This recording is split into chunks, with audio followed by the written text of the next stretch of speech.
नमस्कार दोस्तों, मैं हूं जी.आर. चौधरी। मेरी YouTube class only RPC with Gudaram में आपका तहे दिल से स्वागत है। आज की इस वीडियो में हम पढ़ेंगे आरएस मेंस 2021 जो हाल ही में हुआ है, पेपर 2 20 मार्च 2022 को भूगोल विषय के कुछ प्रश्न हम पढ़ेंगे। मैं भी पेपर देखा आया था, जो मेरे को क्वेश्चन याद थे उनका मैंने आंसर लिखा है बुक में से देख के। यानी मेरे को इतना ज़्यादा नहीं आता था क्योंकि तैयारी भी बहुत कम थी। इस बार हम तैयारी करेंगे। तो 6 पॉइंट यानी मिसोजोइक युग का कालक्रम पूछा था, 2 नंबर का क्वेश्चन था।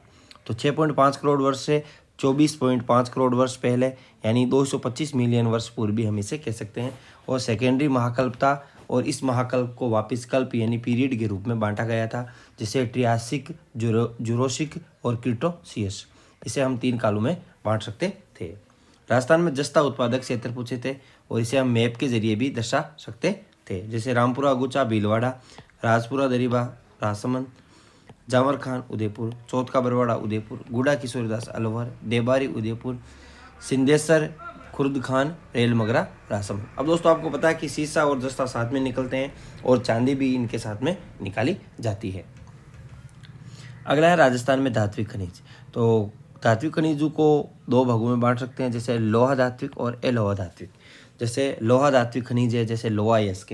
तो दोस्तों लोहा अयस्क आपको पता है, जैसे मोरिजा है, मोरिजा जयपुर है, और दौसा नीमला रायसेला है, और नीम का थाना सीकर है, डाबला सिंगाना झुंझुनू है, नतरा की पाल उदयपुर है। यहाँ पर क्या मिलता है? लोहा यानी लोहा अयस्क मिलता है। अब मैग्नीज की बात करें तो लिलवाना, काला खुंटा बांसवाड़ा में और तलवाड़ा उदयपुर में मैग्नीज मिलता है। अब टंगस्टन की बात करें तो रेवत की पहाड़ी, डेगाना और वालदा सिरोही में क्या मिलता है? टंगस्टन मिलता है। अब दोस्तों जैसे तांबा की बात की जाए तो तांबा जावर, देबारी, मोचिया मगरा उदयपुर में, भीलवाड़ा, रामपुरा गुजा इसमें यानी यहाँ पे मिलता है। अब शीशे की बात हमने पहले कर ली है। जस्ता है तो जस्ता का भी उत्पादन आपको हमने बता दिया है पहले, शीशा जस्ता साथ में निकलता है और उसके साथ में क्या निकलती है? चांदी निकलती है। और बांसवाड़ा का आनंदपुर भूकिया क्षेत्र है, वहाँ पे सोने की बहुत ज़्यादा संभावना है।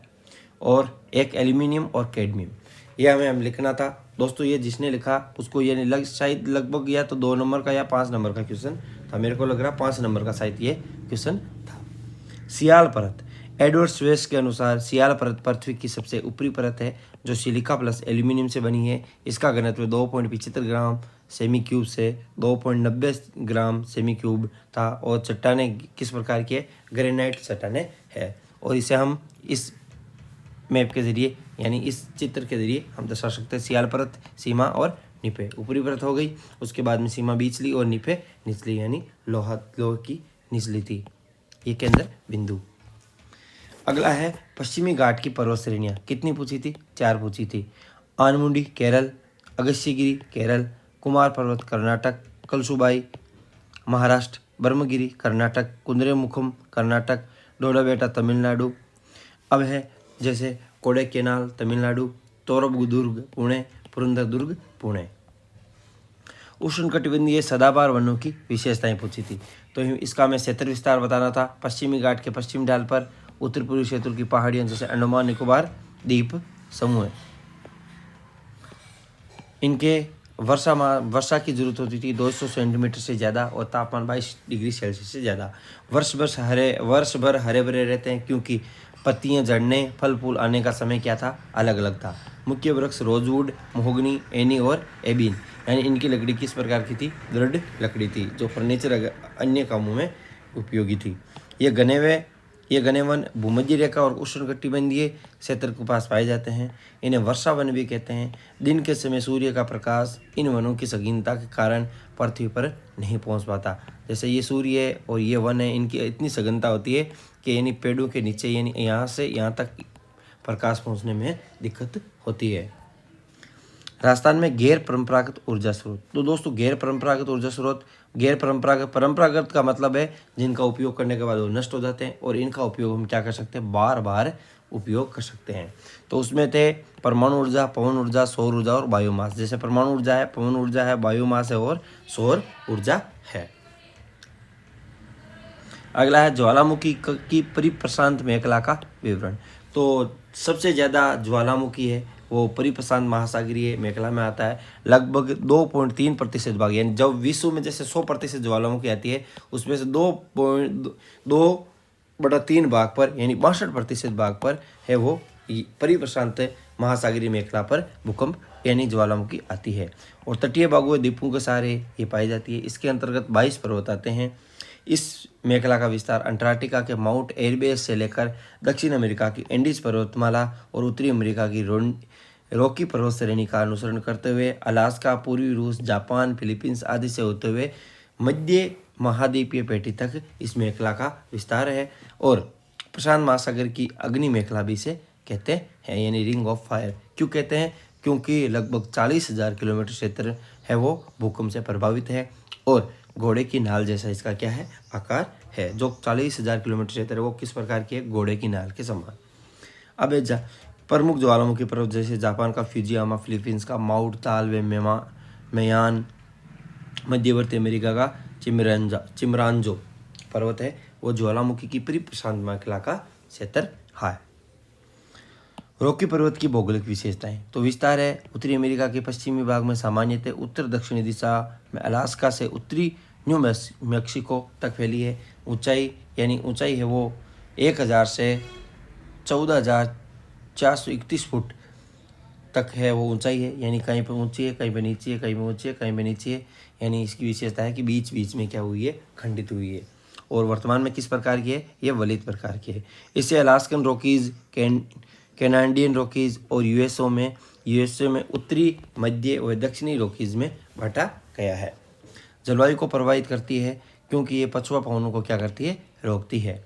खनिज भंडार सोना, चांदी, तांबा या खनिज के बहुत आयात भंडार हैं। अनेक नदियों को इस पर्वत श्रेणी के बर्फ पिघलने से पानी मिलता है और वर्ष भर चलती है, जैसे प्लेट नदी, रियो ग्रांड नदी, कोलंबिया नदी, कोलोराडो नदी। इसका उच्चतम बिंदु माउंट एल्बर्ट है। नेशनल पार्क यानी रॉकी माउंट नेशनल पार्क भी रॉकी पर्वतमाला में ही स्थित है। अगला है हाड़ौती पठार की भौगोलिक विशेषताएं पूछी थी।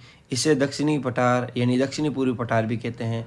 विस्तार राजस्थान के 4 जिलों में कोटा, बूंदीवाड़ा, झालावाड़ में। क्षेत्रफल है यानी राजस्थान के कुल क्षेत्रफल का 6.89% यानी लगभग 7%। जनसंख्या है वह कुल राजस्थान की कुल जनसंख्या 11% है, वो हाड़ौती पठार में निवास करती है। और इसे 2 भागों में बांटा जा सकता है, विंध्य कगार और दक्कन पठार। इसे मालवा पठार या पारदीप पठार भी कहते हैं। दक्कन पठार को हम 5 भागों में बांट सकते हैं, अर्धचंद्राकार, नदी निर्मित, शाहाबाद, झालावाड़ और डांग गंगदर पठार। अब दोस्तों मिट्टी है वो काली है, फसल है वो सोयाबीन की फसल ज़्यादा की जाती है। जलवायु होती है आर्द्र जलवायु है, वर्षा 80 से 120 सेंटीमीटर होती है। खनिज की प्रधानता है वो बालू का पत्थर है। और दोस्तों एक क्वेश्चन पूछा था कि राजस्थान में दक्षिणी पूर्वी एशिया की भू राजनीतिक समस्याओं का क्वेश्चन पूछा था। इसका आंसर मेरे को कुछ ज़्यादा मिला नहीं और मेरे को खुद को भी वो ज़्यादा नहीं आ रहा था, इसलिए मैंने नहीं बताया। दोस्तों ये वीडियो अच्छा लगा हो तो वीडियो को लाइक एंड शेयर जरूर करें। एक और क्वेश्चन था दोस्तों कि राजस्थान में भू विरासत स्थल की संभावनाएं, जैसे जावर खान है जहाँ पे खनिज चट्टानी यानी चांदी निकाली जाती है। रामगढ़ ग्रेटर है, जैसे जो कोई उल्का पिंड गिरने से एक छोटी सी झील बनी है। और आकलवुड फ्लेसिस पार्क है जैसलमेर इन जीवाश्म में है। जोधपुर ग्रुप मलानी अगानी चट्टानी जोधपुर में है। ग्रेट बाउंड्री फोल्ड बूंदी में है। सेंड्रा ग्रेनाइट पाली में है। गोसाण राजपुरा दरीबा राजसमंद में है।